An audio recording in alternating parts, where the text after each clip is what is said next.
Hello നമസ്കാരം. എട്ടാം ശമ്പള കമ്മീഷൻ കേന്ദ്ര സർക്കാർ ജീവനക്കാർക്ക് ഏറ്റവും അധികം ഒരുപക്ഷെ ഇൻട്രസ്റ്റ് ഉണ്ടാകുന്ന അല്ലെങ്കിൽ താല്പര്യം ഉണ്ടാകുന്ന ഒരു പ്രധാനപ്പെട്ട വിഷയങ്ങളിലൊന്നാണ് എട്ടാം ശമ്പള കമ്മീഷൻ. നമുക്കറിയാം, ഇതിന് മുമ്പുണ്ടായിരുന്ന ഏഴാം ശമ്പള കമ്മീഷനാണ്. ഏഴാം ശമ്പള കമ്മീഷൻ്റെ പരിധി തീർന്നു. പുതിയ ശമ്പള കമ്മീഷൻ രൂപീകൃതമായി അതിൻ്റെ പ്രവർത്തനങ്ങളൊക്കെ നടന്നു വരികയാണ്. എട്ടാം ശമ്പള കമ്മീഷനുമായിട്ട് ബന്ധപ്പെട്ടിട്ട് ശമ്പള കമ്മീഷൻ്റെ ശുപാർശകൾ, ശമ്പള വർധന നടപ്പാക്കുന്നതുമായി ബന്ധപ്പെട്ട കാര്യങ്ങൾ, DA-യിലെ മാറ്റങ്ങൾ, ആനുകൂല്യങ്ങളിലെ മാറ്റങ്ങൾ തുടങ്ങിയ വിവിധ വിഷയങ്ങൾ, വിവിധ വിവരങ്ങളൊക്കെ അടങ്ങിയിട്ടുള്ള റിപ്പോർട്ട് സർക്കാരിലേക്ക് സമർപ്പിക്കണം. അതാണ് ഈ ശമ്പള കമ്മീഷൻ ഫോം ചെയ്ത് കഴിഞ്ഞാൽ അതിൻ്റെ ഏറ്റവും ലാസ്റ്റത്തെ പടി. ഇതിന് ശേഷമാണ് സർക്കാർ അത് ഇംപ്ലിമെൻറ്റ് ചെയ്യുക, തുടങ്ങിയ കാര്യങ്ങൾ ചെയ്യുക. അപ്പോൾ ഈ പുതിയ ശമ്പള കമ്മീഷനുമായി ബന്ധപ്പെട്ടിട്ട് ഈ റിപ്പോർട്ട് എപ്പോൾ സമർപ്പിക്കും എന്നുള്ള കാര്യങ്ങളിൽ ചില അഭ്യൂഹങ്ങളൊക്കെ പല രീതിയിലൊക്കെ നടന്നിരുന്നു. 2025 നവംബർ 3 ജസ്റ്റിസ് നിരഞ്ജന പ്രകാശ് ദേശായിയാണ് ഈ എട്ടാം ശമ്പള കമ്മീഷൻ്റെ അധ്യക്ഷയായി ഈ ശമ്പള കമ്മീഷൻ രൂപീകരിച്ചിരിക്കുന്നത്. ഏത് ശമ്പള കമ്മീഷനാണെങ്കിലും അത് രൂപീകരിച്ച് 18 മാസത്തിനകം റിപ്പോർട്ട് സർക്കാരിലേക്ക് സമർപ്പിക്കാനാണ് നിർദ്ദേശം. സ്വാഭാവികമാണ്. ഇതിന് മുൻപായിട്ട് റിപ്പോർട്ട് സമർപ്പിക്കാൻ പറ്റുമോ എന്നുള്ള കാര്യത്തിൽ അത് ശമ്പള കമ്മീഷൻ തന്നെ തീരുമാനമെടുക്കേണ്ട കാര്യമാണ്. അപ്പോൾ എന്തുകൊണ്ടാണ് നമ്മളിപ്പോൾ ഈ വീഡിയോയിൽ സംസാരിക്കുന്നത് വെച്ചാൽ, പാർലമെന്റിൽ ഒരു ചോദ്യം ഈ ശമ്പള കമ്മീഷനുമായി ബന്ധപ്പെട്ട് ഉയർന്നു വന്നിരുന്നു. അപ്പോൾ ധനകാര്യ സഹമന്ത്രിയായിട്ടുള്ള പങ്കജ് ചൗധരി അദ്ദേഹം ഇതിലൊരു മറുപടി നൽകിയിട്ടുണ്ട്. അതായത് ശുപാർശകൾ, ശമ്പള കമ്മീഷൻ്റെ ശമ്പള പരിഷ്കരണവുമായി ബന്ധപ്പെട്ടുള്ള ശുപാർശകൾ സമർപ്പിക്കാനായിട്ട് രൂപീകൃതമായിട്ടുള്ള എട്ടാം ശമ്പള കമ്മീഷന് 18 മാസത്തെ സമയപരിധിയാണ് നിലവിലുള്ളത്. അങ്ങനെ നോക്കുകയാണെങ്കിൽ 2027 മെയ് മാസം വരെ കമ്മീഷന് ഈ പറയുന്ന റിപ്പോർട്ട് അല്ലെങ്കിൽ ശമ്പള പരിഷ്കരണം, എന്തൊക്കെ നിർദ്ദേശങ്ങൾ വേണം എന്നുള്ള കാര്യത്തിൽ റിപ്പോർട്ട് സമർപ്പിക്കാനുള്ള സമയമുണ്ട്. അതായത് 2027 മെയ് വരെ ഇതിന് സമയപരിധിയുണ്ട്. ഈ നിശ്ചിത സമയം, അതായത് നിഷ്കർഷിച്ചിരിക്കുന്ന സമയത്തിന് മുൻപ് റിപ്പോർട്ട് സമർപ്പിക്കണോ വേണ്ടയോ എന്നുള്ള കാര്യത്തിൽ അവർക്ക് ശമ്പള കമ്മീഷൻ തീരുമാനമെടുക്കാം. പക്ഷേ എന്നാൽ 18 മാസത്തെ ഉത്തരവാണ് നിലവിലുള്ളത്. സാധാരണഗതിയിൽ അങ്ങനെ ഒരു 18 മാസത്തെ ഉത്തരവ് നിലനിൽക്കുമ്പോൾ 18 മാസത്തെ ഉത്തരവുകളിൽ തന്നെയാണ് കൊടുക്കുക. ഇനി ഇടക്കാല റിപ്പോർട്ട് എന്നൊരു സംവിധാനത്തിന് സാധ്യതയുണ്ടോ എന്നുള്ളതാണ്. മെയ് വരെ സമയമുണ്ട്. പക്ഷേ ഇതിൻ്റെ വിവിധ വിഷയങ്ങളുണ്ടാവും. വിവിധ അരിയറുകളെ കുറിച്ചുണ്ടാവും, DA-കളെ കുറിച്ചുണ്ടാവും, HRA തുടങ്ങിയ ഇത് നടപ്പിലാക്കുമ്പോൾ ഉണ്ടാകുന്ന സർക്കാരിൻ്റെ ബാധ്യത, മാറ്റങ്ങൾ, ചേഞ്ചസ്, ഇതെല്ലാം ഇങ്ങനെ ഏതെങ്കിലും വിഷയത്തിൽ പഠനം പൂർത്തിയാകുകയാണെങ്കിൽ ചില ഇടക്കാല റിപ്പോർട്ടുകളൊക്കെ സമർപ്പിക്കാൻ സാധ്യതയുണ്ട്. എന്നാൽ നിലവിൽ ഇതുവരെ അങ്ങനെ ഒരു ഇടക്കാല റിപ്പോർട്ട് സമർപ്പിച്ചിട്ടില്ല.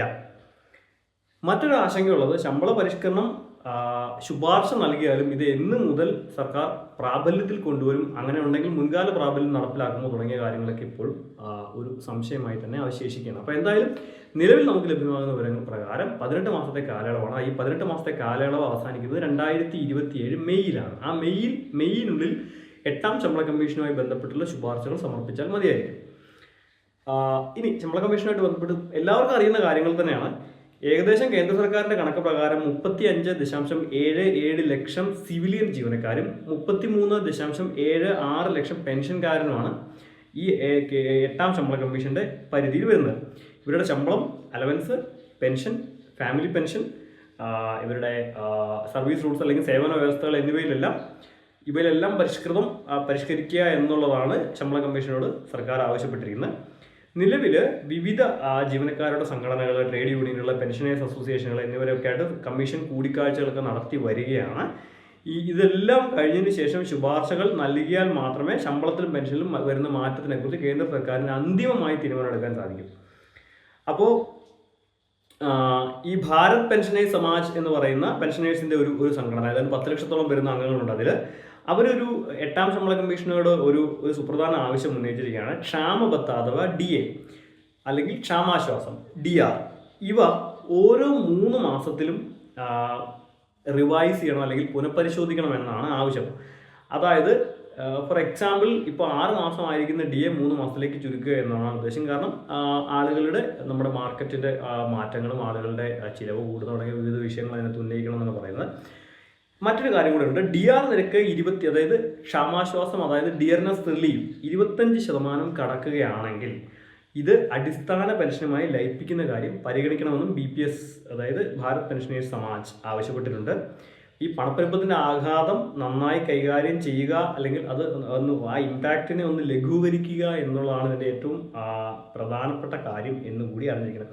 അപ്പോൾ ഇതാണ് ഈ ശമ്പള കമ്മീഷനുമായിട്ട് ബന്ധപ്പെട്ടിട്ടുള്ള ഏറ്റവും പ്രധാനപ്പെട്ട അപ്ഡേറ്റ്. ഇനിയും കാത്തു നിൽക്കുവാൻ കുറച്ച് സമയം കൂടി ഉണ്ട്, മാസങ്ങൾ, അതായത് മെയ് മാസം വരെ നമുക്ക് കാത്തു നിൽക്കേണ്ട ആവശ്യമുണ്ട്. അപ്പോൾ എന്തായാലും അത് കഴിയുന്നതോട് കൃത്യമായി ഒരു ക്ലാരിറ്റി ഈ വിഷയങ്ങളിലൊക്കെ ഉണ്ടാകും എന്നുള്ളതാണ് പറയുന്നത്. ഇപ്പോൾ ഈ 3 മാസത്തെ DA/DR പരിഷ്കാരങ്ങൾ കൊണ്ടുവരുന്നത് കൂടാതെ ഏറ്റവും കുറഞ്ഞ പെൻഷൻ 45,000 രൂപയായിട്ട് ഉയർത്തണമെന്നുണ്ട് ഈ BPS എന്ന് പറയുന്നത് ഭാരത് പെൻഷൻ സമാജ് ആവശ്യപ്പെട്ടിട്ടുണ്ട്.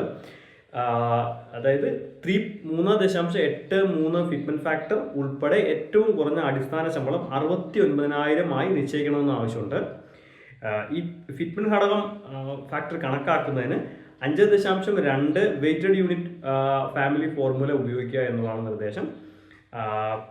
ഇതെല്ലാം ശമ്പള കമ്മീഷന് മുൻപിൽ വിവിധ സംഘടനകൾ ഉയർത്തിയിരിക്കണം. അപ്പോൾ എന്തായാലും ശമ്പള വർധന, ഉയർന്ന ശമ്പളം ഒക്കെ പ്രതീക്ഷിക്കാം. DA ഒക്കെ വർദ്ധിക്കാൻ സാധ്യതയുണ്ട്. സ്വാഭാവികമായി DA വർദ്ധിക്കുമ്പോൾ ടോട്ടൽ സാലറിയിലൊക്കെ അത് ഇമ്പാക്റ്റ് വരും, നിങ്ങളുടെ പെൻഷനുകളിലൊക്കെ മാറ്റം വരും, തുടങ്ങിയ വിവിധ കാര്യങ്ങൾ ഇതിൻ്റെ മുന്നിൽ ഉണ്ട് പ്രധാനമായും. അപ്പോൾ ഇത്രയുമാണ് ഈ 8th പേ കമ്മീഷനുമായിട്ടുള്ള 8ാം ശമ്പള കമ്മീഷനുമായി ബന്ധപ്പെട്ട് നിലവിലുള്ള അപ്ഡേറ്റുകൾ. മെയ് മാസത്തിൽ വരെ 2027 മെയ് മാസം വരെ എന്തായാലും റിപ്പോർട്ടിന് കാത്തിരിക്കേണ്ടി വന്നേക്കാം എന്നാണ് പ്രതീക്ഷിക്കുന്നത്. 8ാം ശമ്പള കമ്മീഷനുമായിട്ട് ബന്ധപ്പെട്ടുള്ള ഏറ്റവും പ്രധാനപ്പെട്ട വാർത്തകൾ, DA അരിയറുമായി ബന്ധപ്പെട്ടുള്ള സാധ്യതകൾ, അവലോകനങ്ങളെല്ലാം നമ്മുടെ MalayalamTV.com നമ്മുടെ മലയാളം വെബ്സൈറ്റിലും നമ്മുടെ യൂട്യൂബ് ചാനലിലും സോഷ്യൽ മീഡിയ പേജുകളിലും പങ്കുവെക്കുന്നതാണ്. നിങ്ങൾക്ക് കൃത്യമായി വായിച്ച് അറിഞ്ഞ് മനസ്സിലാക്കാവുന്നതാണ്. മറ്റൊരു വീഡിയോയുമായി വീണ്ടും കാണാം. നന്ദി.